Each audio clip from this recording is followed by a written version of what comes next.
So everybody at 3, we were just going to kind of do open networking. And I've got Paul Wirtz that I have gotten to help us with this. So he's the co-host. And all I really asked him to do is let everybody pop up their camera and kind of introduce themselves so everybody know who you are. It's supposed to go for a couple hours. It'll just kind of go until people have lost the entertainment piece of it. But I think we had a great session here today. I learned a lot in the sessions today, and there was a fair amount of interest. So there's a couple people on here that I've never met. Nate and I haven't ever met you, but thank you for signing up for GovCon Summit. I wondered if you wanted to turn on your video and say hello.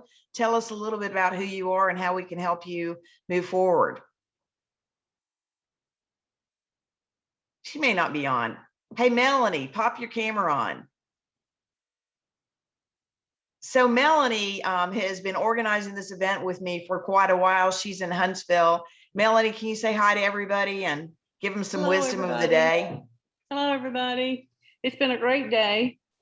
I've been in and out, so trying to monitor other things. So it's been good, Jenny. Well, good. So I'm going to make you, Melanie, the co-host. Actually, I'm going to make you the host because I got to go find out what's happening in Lee's session. I think I'm supposed to be in it. Yes, you are at 2 o'clock. Okay. Okay. So it's all yours. You guys talk among yourselves, however you want to do it. But I think Melanie's got all the controls now. Do you need it recorded?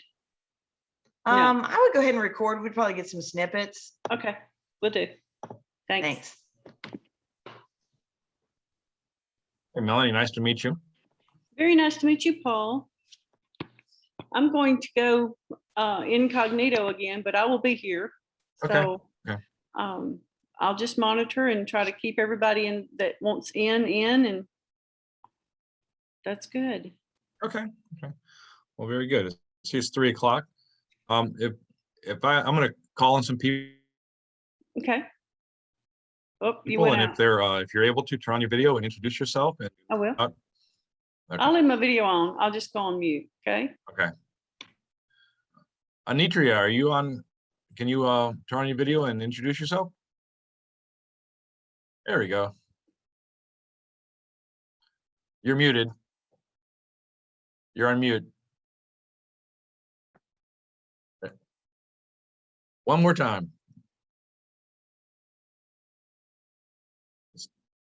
Still shows you're muted. I'm still muted. There you go. You Is did that it good. now? Okay. Are you good? Yep. All right. Hello, everyone. My name is Anitria Bolden. I have a small consulting firm here in the DC metro area called Intercore Consulting. And we specialize in audit readiness in the DoD space. And so I've connected up with Jenny at one of her prior summits, and just, you know, it's been a great opportunity to continue to follow along with the presentations of this year's summit. And I'm just looking to continue to grow my business and to also grow my network of people. I've been finding some very good presentations this time, as well as the connections. So just proud to be here. Very good. Joanne, can you turn on your mic and introduce yourself or your video? And mute. Yep. Good. And I think it's going to let me. How did I know it was going to be next? Sorry. I'm just doing No. The way you appear on my side is the way you're doing it. I'm not picking on anybody in particular.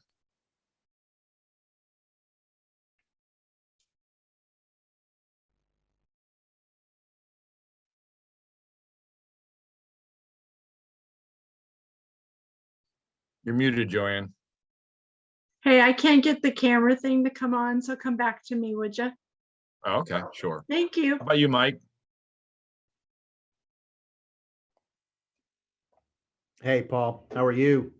Fantastic. Good. Well, thanks for taking the lead on this. Mike DeVoe with Keystone Benefit Group.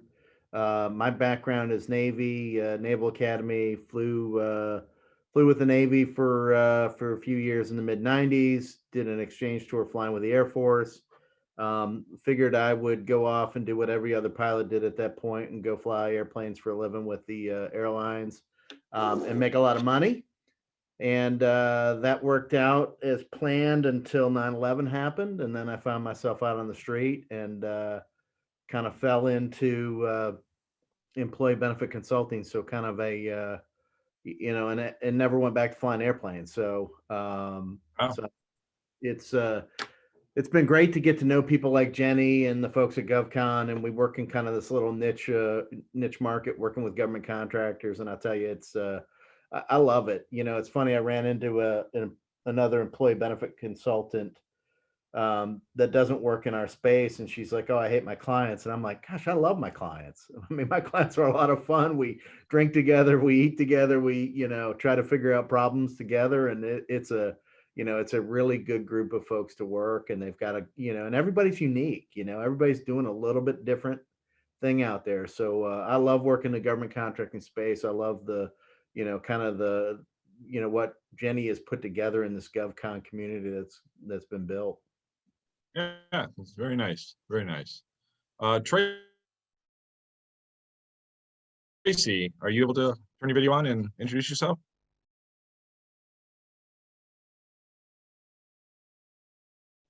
Maybe she's not there. Might be out. How about Stephanie Johnson?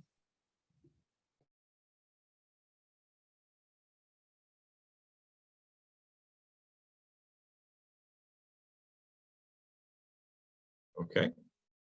Do you want to come back to Melody? I mean, sorry, Melody. No, Joanne. that's fine.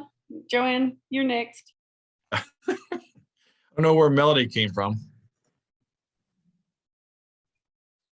Hold on, guys. My IT guy is on his way. Well, we can start talking while we're waiting on that. I mean, there's no absolute requirement that we introduce ourselves, but so what topics have you guys found either really, really engaging over the last couple of days, or maybe something that's not being talked about that we could talk about here?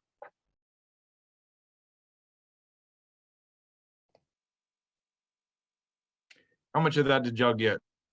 I got all of it. It's so interesting to hear what different people are doing, and some of the things that how to go about searching for the government contracts. I think that I'm always interested in that, of what people are doing to help get business, because I think, as we've all learned in this business, that nobody is really competing in a vacuum, right? You're always competing against some other company.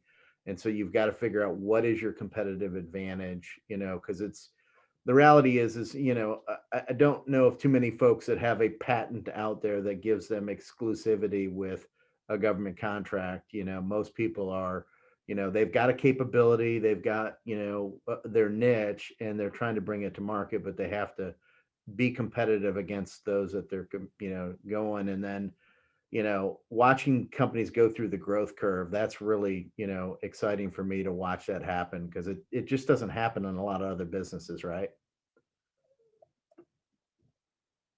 No, so I came at it from the other direction. I left AT&T after 27 years, and I supported the federal government, and AT&T has a lot of resources. And so now I'm starting my own business. It's like, holy cow, what is it I really need to do, and where do I look for help? And I'm actually finding a lot of people are very generous with their time and help. Most of us, I mean, there's so many contracts that are out there. Most of us are not even competing in the same area. Yeah, and it's what's kind of cool is you can be what do they call it, frenemies, right? You could be on one proposal. It could be you're both subs under the same prime contractor. One could be prime, one could be sub.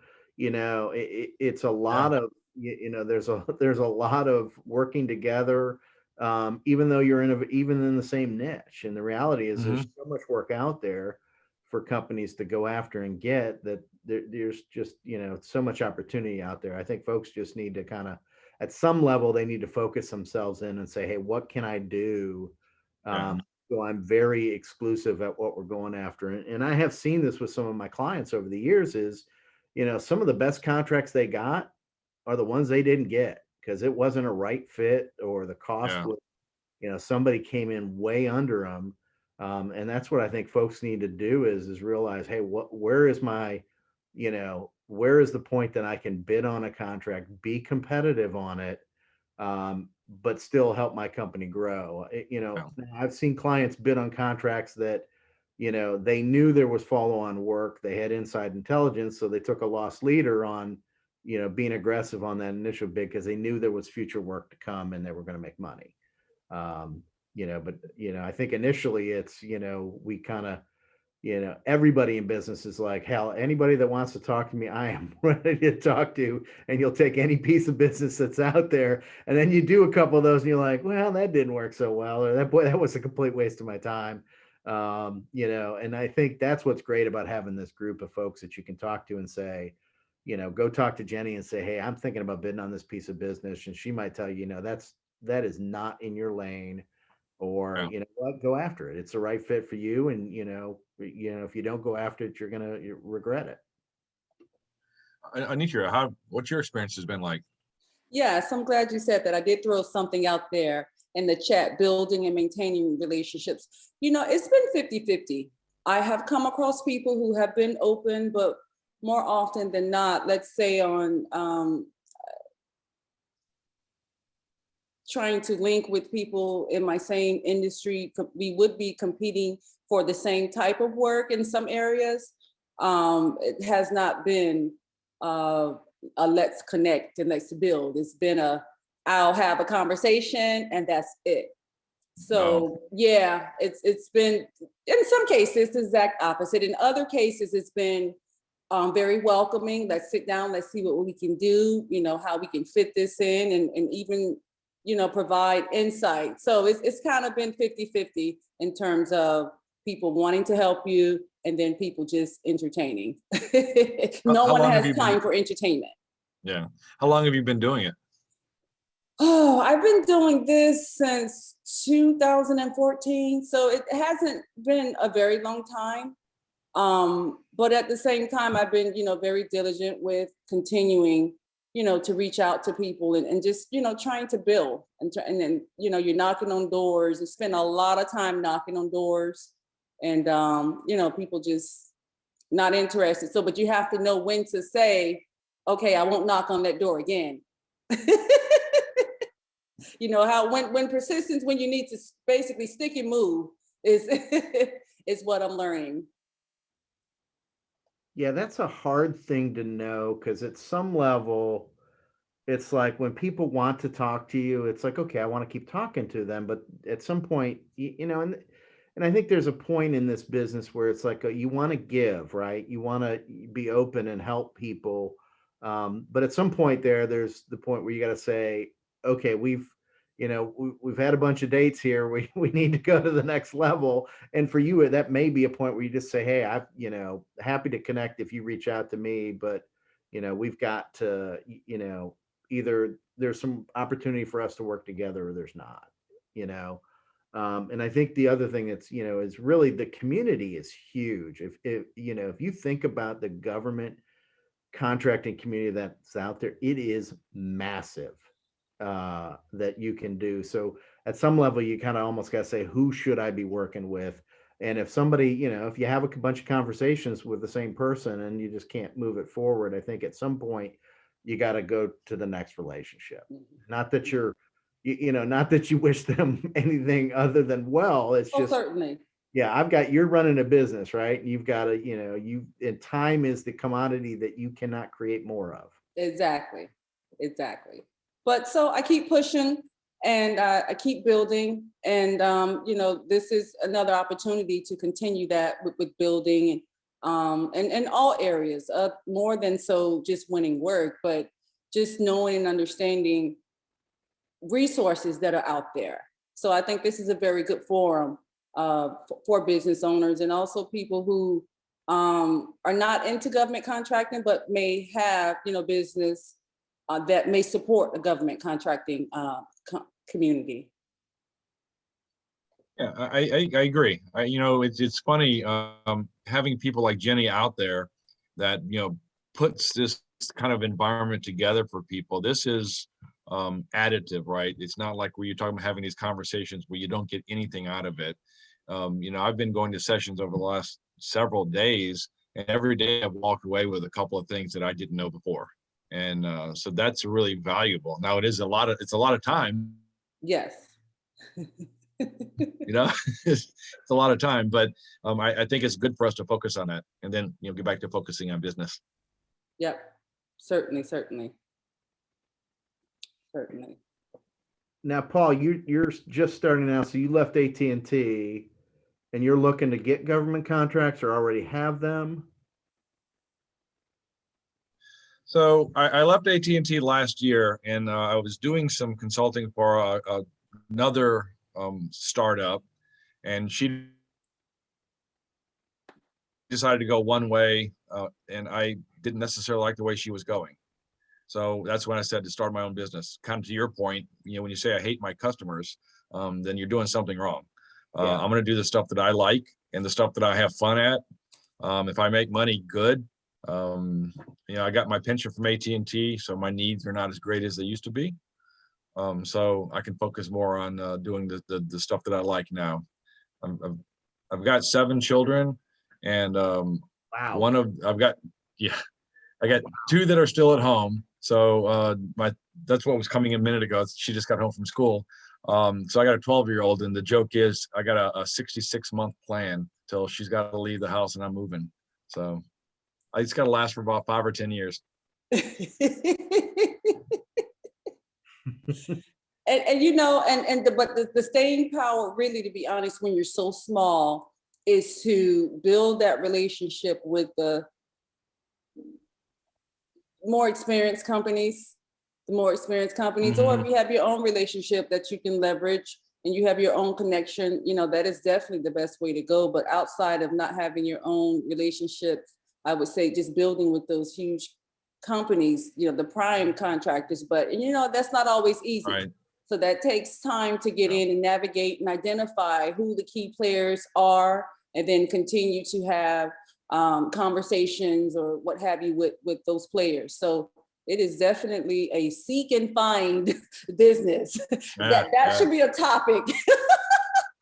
Yeah, you know, and I think there is some about finding government contracts and stuff, and it's something that, you know, at AT&T I never had that problem, right? Because people wanted to prime with you, people wanted you to test new stuff out, and now I'm on the other side of that fence and saying, Yes. please talk to me, please Yeah. talk to me.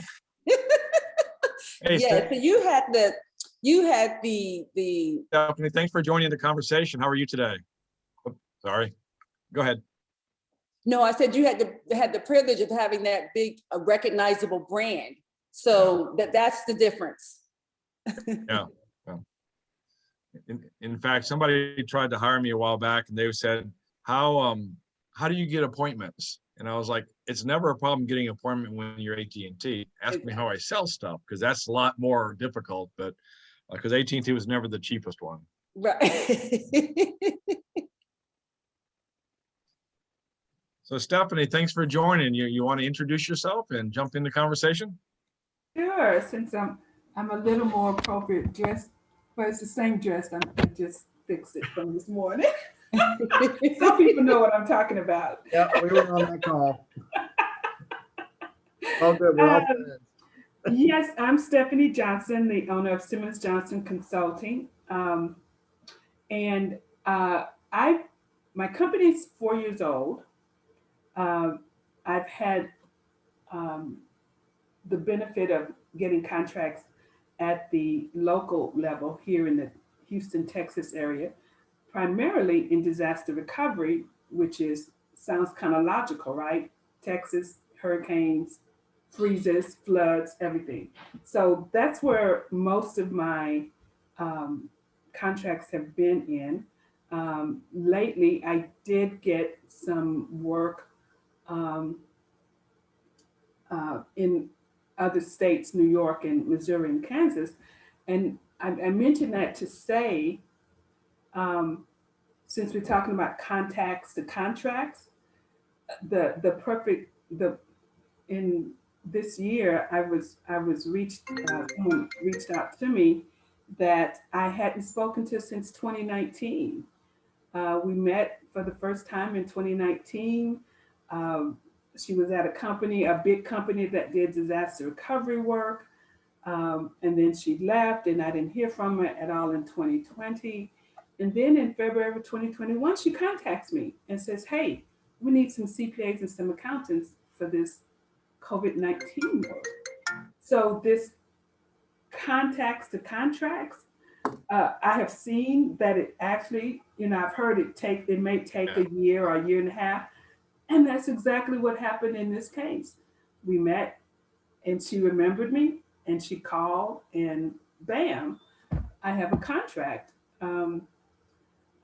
So on the federal level, I think I'm like what Anitra was mentioning.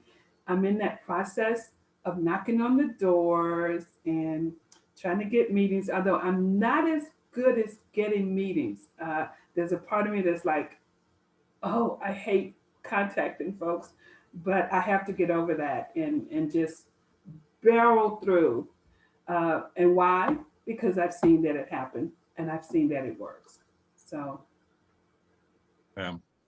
Yeah, I think It- it's all about persistence. It really is. You've got to continue to keep in touch with folks. And, there's going to be a point where, and what do they say? Luck is where opportunity meets, you being positioned for it. And I've seen that with even with our business, our carrier reps that come in, I tell the ones that haven't shown up at our door to say, listen, when you walk in the door is when I think about what I have that might be in your lane. And I think that is key to, just being persistent and come up with a method that you do that, right? That you continue to, connect with people. We've started to bring on sales producers, and it's interesting. We've hired a sales consultant, and one of the things he's talking about, he calls it running the Ruta, and he calls it referrals out of thin air. And it got me thinking about really, people like Jenny, you need to sit there and say, if there's, 5 prime contractors that you are interested in talking to, you need to find out who's connected with them and do you know them? And then talk to Jen, somebody like Jenny or somebody at GovCon Pay or somebody, Emily might know them and say, hey, I see so and so, you're connected with so and so. Can you tell me a little bit about them? And then, you can either handle it 2 ways and either say, hey, do you have any, do you think we would be a good fit for them? And that may be the way to run a referral out of thin air, is really to say, find people that know that person. And LinkedIn, I am not good at LinkedIn. I am not good. I kind of get my head down and I do business.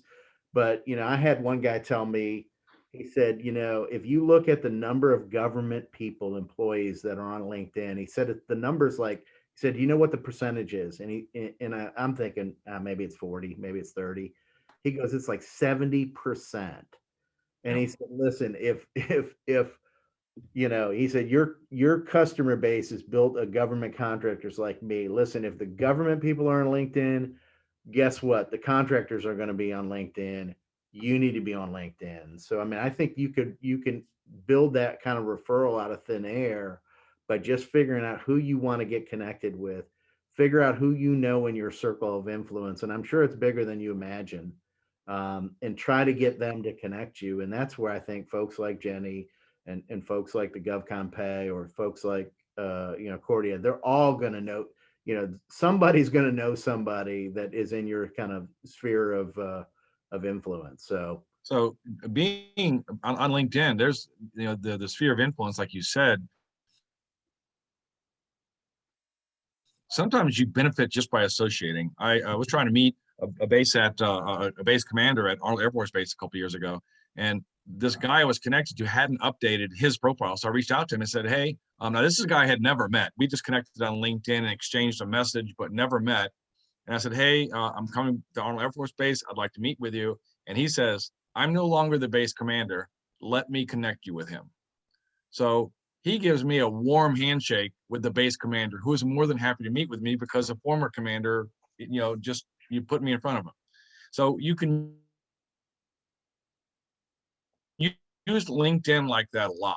I mean, it's being connected, being in the periphery, who's connected to who. You're exactly right. And I've had a number of, I've even had customers reach out to me, which, we was talking about AT&T, that were saying, I'm trying to find somebody at AT&T. They had like 250,000 employees. And they're like, I just can't find somebody. And I'll connect them with it. And those people remember who you are, and they'll come back to you when they need you.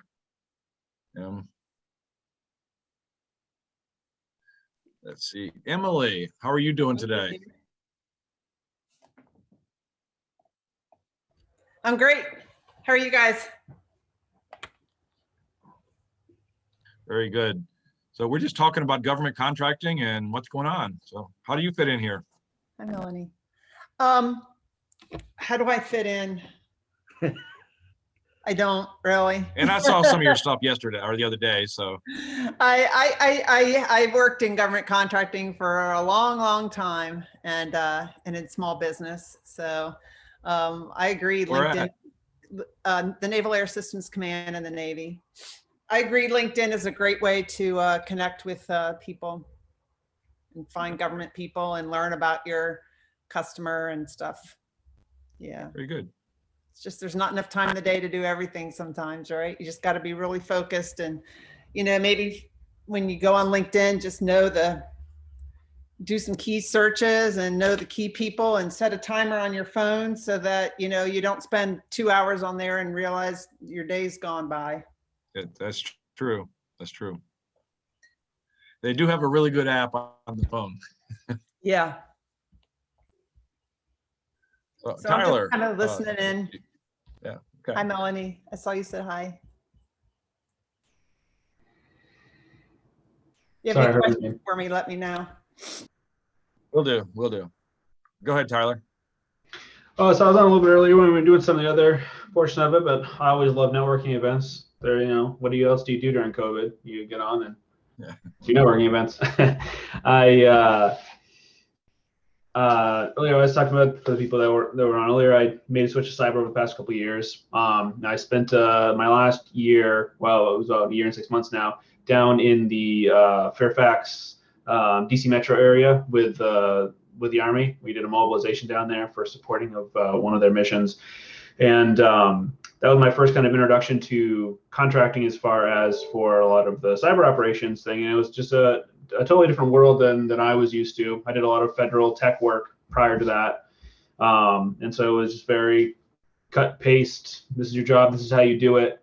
So trying to figure out, just the different verbiage people used or how they navigated it, or how you go about even creating your own team to go and bid on contracts for was interesting, and still a lot to learn. So it's been really great hearing about people talk about it over the course of the day. Very good. Very good. So Tyler, Baron Mills. Tyler, that's what it's about. It's really about building those things, building teams, and and how do you know when you're building, the right team player, right? So it's a lot of vetting, if you will, that has to take place with, the line of work that you're pursuing, also the work that you have already completed. And then also another key perspective is how well do you get along with the key players in those companies that you are looking to team with. So those are some things to think about when you're forming teams. I agree. It's been like a kind of cog in the wheel for most of my life with inside of different companies, organizations or such. When I was down there just talking to a few guys, we were doing the risk management framework, the RMF accreditation process stuff. And we were just chatting to a guy that's been in the contract for a while, and he's like, oh, there's 4 of you, just get together and create a little team and then go and sub you guys out as a group and then build it from there. And he's like, there you go, build it. And I was like, oh, I guess it could be, easy that is starting it, obviously not fleshing it out, but it always seemed like a very daunting task to go from being that small cog in the big machine to stepping out and kind of, building your own. Mm-hmm. Yeah, we mentioned that briefly earlier. It's overwhelming.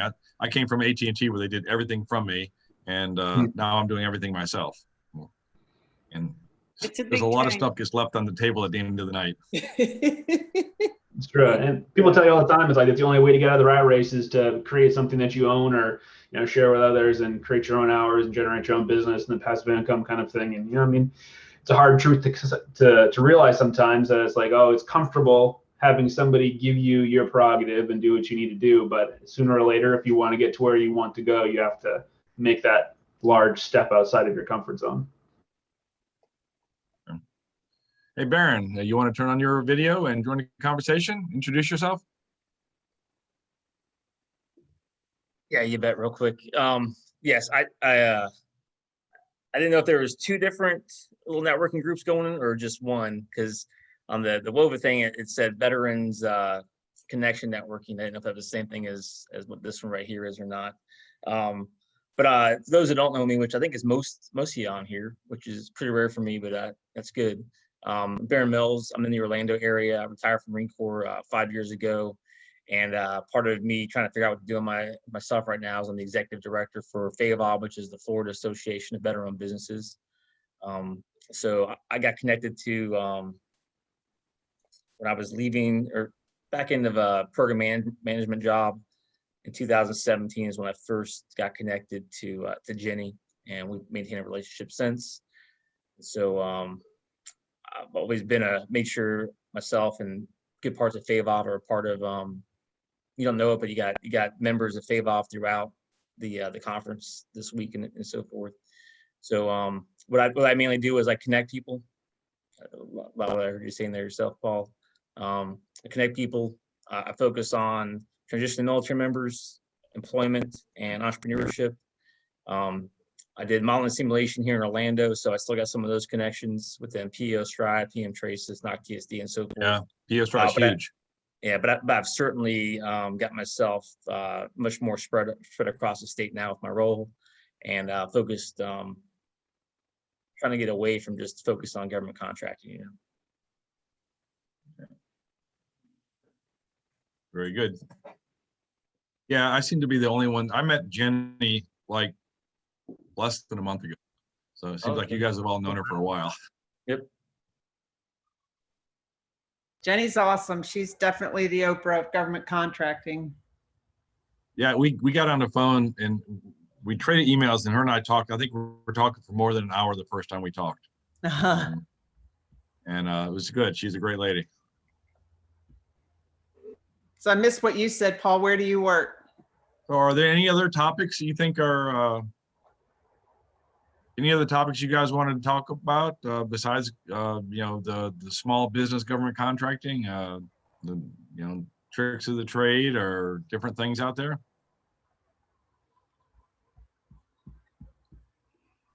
We're trying to just get everybody connected that had time today to be connected and talking to each other. So I think that was the goal for this session. Yeah. So Tyler, on the cybersecurity end of it, are you on the network implementation side of it? Are you on the design, or what are you doing with cybersecurity? So I do. I'm part of a defensive operations team for the National Guard side of things, and then I'm an InfoSec analyst for a bank right now, mainly doing policy and information assurance type of things. The hands-on keyboard stuff isn't really my bag yet, but because I came from kind of a policy background from the blanking on my words now, from the infrastructure side as my Fed Tech job. We did all the routing of equipment through the state. And where are you located again? I'm in Maine for now. Maine. Not for long, hopefully. For now. Yeah. Well, that's the other thing. It's I mean, where I work now for the bank, they're a great group of people, but here it's really, if you're not programming, you don't have necessarily a ton of mobility unless you want to climb the corporate ladder and take your 30 years to do so. And on my short list is either Florida, Texas, or the DC area. DC just because of the amount of just contracting and money that flows through there, but also Florida and Texas have always been on my short list of good places to go and work, just due to population and contracting size.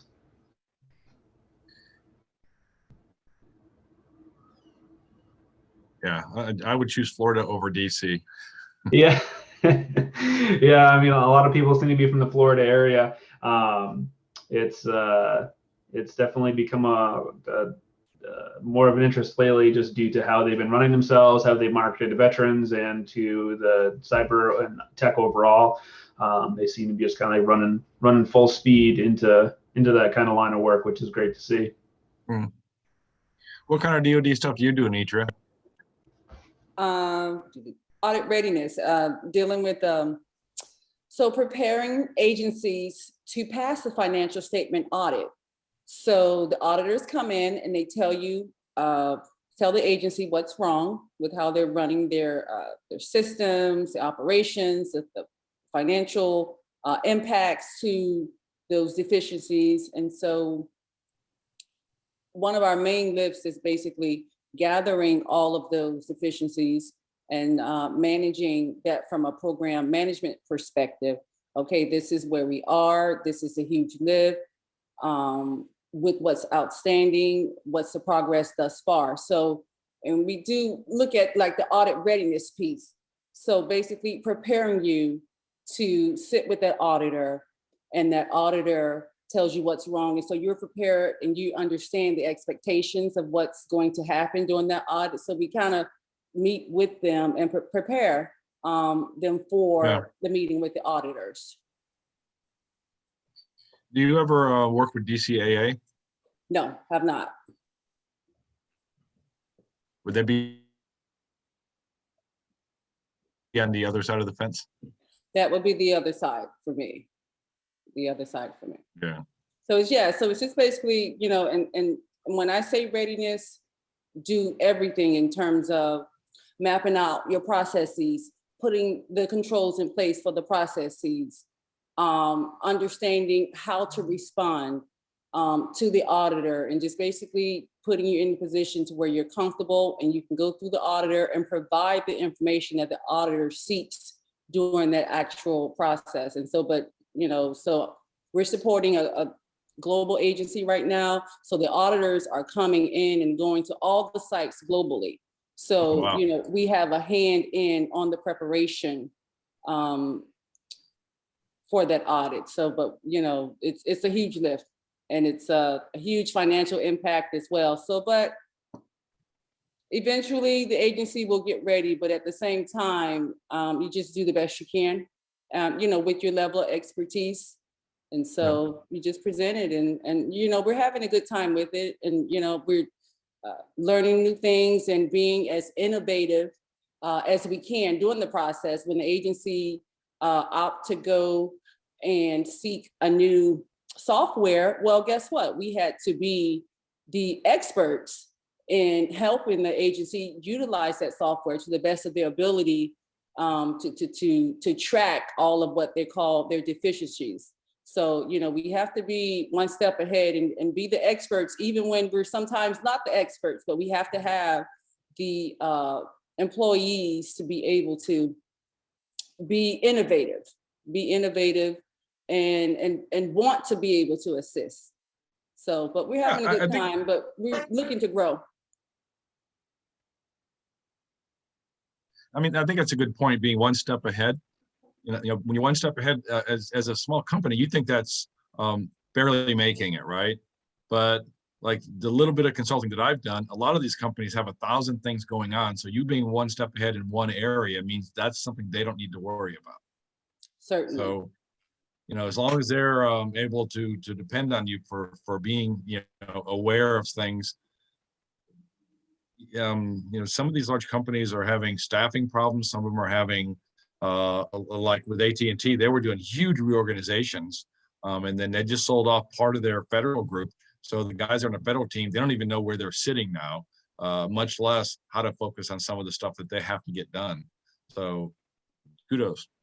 Yeah, and I think that's the way to carve out your existence, right? Becoming the experts. And again, yes, once you become the expert into your client, it's like, oh, we know that this firm here we can depend on. They're dependable, and they're going to take care of the areas that we need them to. And so they trust you and know you, and so they value that. And so that's what, you know, I'm continuing to want to do: carve out the niche in the area to where they can rely on us to do, you know, what we're currently doing. And then, right, for follow-on work. That's why you become dependable and the there you go. experts. Yep. Dig deeper and wider. Yes. Hey, Stephanie, what kind of a disaster response do y'all do in Texas? Well, in Texas, I did the big one that hit Hurricane Harvey, and I'm focusing more on the back end of the entire process, the compliance part, where we are ensuring that what they call them, the subrecipient, be it a city, a county, a school, a nonprofit, has followed the federal procedures for reimbursement for expenses that they incurred, or for monies to do the work that FEMA has already approved for them to do. So I'm working basically, what I did was I worked with, it was a FEMA contract through the state of Texas that was for the all the areas in Texas that were affected by Hurricane Harvey. And like I mentioned earlier, this year. So FEMA was what I thought of when you were saying. Yeah. Now this year, because of COVID, the contracts I have, the monies are coming from the Treasury Department, because that's where the money is flowing from. So I work on contracts where the money has come from Homeland Security and also from Treasury. So I've gotten two sides of the coin for disasters.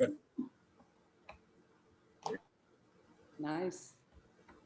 It seems like in a lot of the small business contracts, like in your position, you're almost like a translator, right? Talking from the big guys to little, communicating between them. Yes, being that intermediary. Yeah, along with me.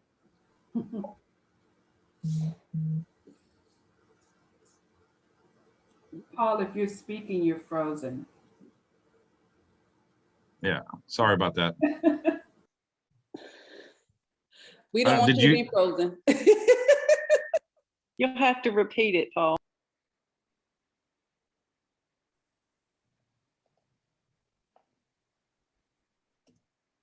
You're muted, Melanie. I was telling you, you'd have to repeat it because you were frozen, whatever you said last. We never heard it.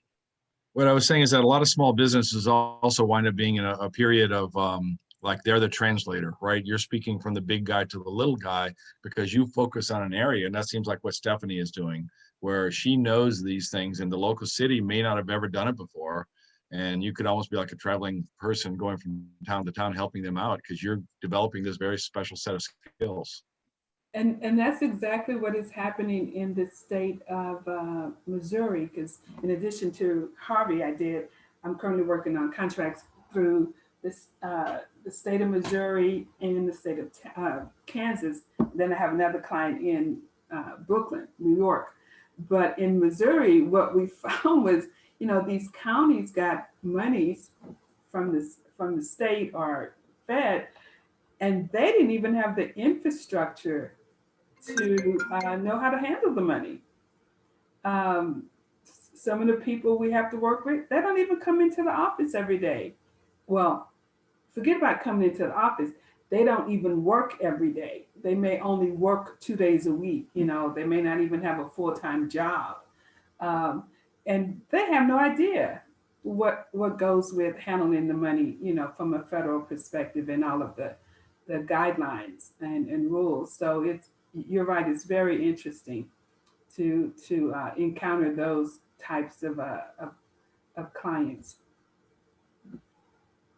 Yeah.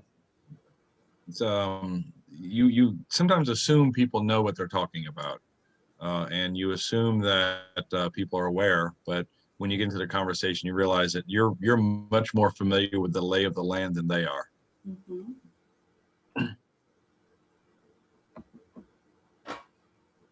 So, Joanne, are you still out there? Have you? You don't necessarily need to join the video, but You want to join the conversation? I'd love to join the conversation, and neither my IT guy or myself have managed to fix the camera. So it may just be that I was in a co-hosting position before, or could be one of our cats that did something to the keyboard. But anyways, I'm Joanne Holbrook Moore.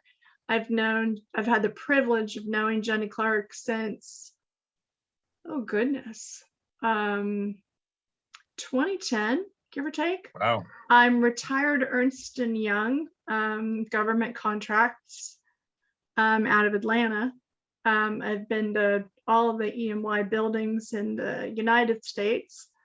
I've always been CONUS, not OCONUS. I'm a military wife. My husband's United States Air Force retired, and he ventured abroad. Let's see. Jenny and I first met. I was a client of hers. She came in and helped us switch from one software package to another. And I worked commercial for probably the first half of my business career. Retired. I was shooting for retiring at 40. I ended up retiring at 42. But when I met Jenny, I found out I had an interest and a passion for government contracting more so than commercial. So Jenny and I have worked on some client sites since I first met her. We've worked together, side by side, home officing, oh goodness, for at least the last 8 years. She's watched my kids grow up. I've watched her daughters grow up. Anyways, what else to say?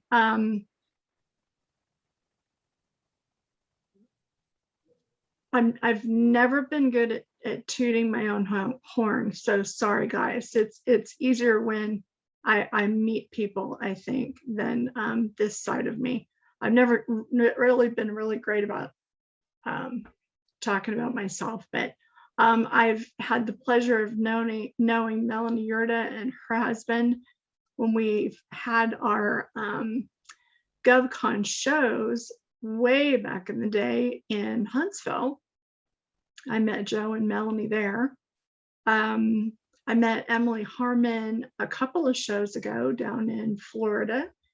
And let's see, I think I know, hi, I saw you wave at me. I think I know everybody that's on the call today. Even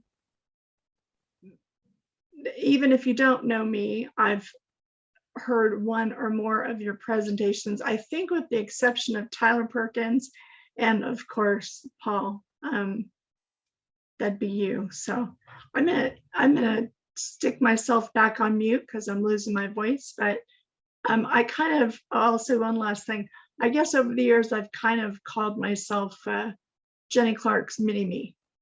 So anything for me, guys? Are you the Ellen? If she's Oprah, are you Ellen? Yes, she is. Okay. Thank you. I guess I am. I had to come up with a name. I don't really have an in-depth knowledge of the host these days, so. I don't watch much television, so I'm there with you. If I'm not working, I'm reading or I'm playing or I'm still raising a couple of kids and I've got a bunch of godchildren, and anyways. Very nice. But Joanne, I have to toot your horn because you're not tooting it enough. Oh, you work tirelessly behind the scenes for Jenny, and you help all of her clients, and you keep in touch with all the clients that she's had, plus all the people that you meet through our networking events. Everybody knows Joanne. If you don't, you will soon. Thank you, Melanie. I've learned when someone's real tired and they call me Jenny, I just let it go. So I suppose you're right about that. Thank you. I appreciate that. Hey, Jeannie just texted me and said that we can wrap this up if everybody has talked all their talking they're going to do. Well, so let's do one last thing. Okay. I don't know if we're connected to you guys, but if you want to put your LinkedIn profile in here, we can connect each other up that way, and then we'll call it a day. That sound like a deal? Sounds like a plan. Thanks for leading this one, Paul.